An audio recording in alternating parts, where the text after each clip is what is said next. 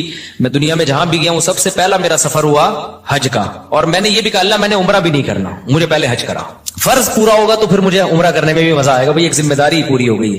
تو اللہ نے کہا میرے پر احسان ہوا کہ میرا پہلا سفر جو ملک سے باہر ہوا, وہ ایک اور سفر بھی ہوا تھا, وہ زیادہ ڈیٹیل میں نہیں جاؤں گا میں اس کی. تو جو آفیشلی جو سفر ہوتا ہے نا وہ ہوا میرا, وہ حج کا سفر ہوا. تو میں نے کہا اب دنیا میں جاؤں, پہلی دفعہ آدمی جائے گا, ہاں بھائی ملک سے باہر نکلے تو اللہ کے گھر کی زیارت کے لیے. تو میں لوگوں سے بھی کہتا ہوں جب آپ کے پاس وسائل ہیں تو بھائی سب سے اول درجے پہ حج کو رکھو. وسائل نہیں ہیں تو پھر حج کی پلاننگ بناتے بناتے جو بہت سارے اور بھی ضروری کام ہیں وہ آپ کے رہ جائیں گے.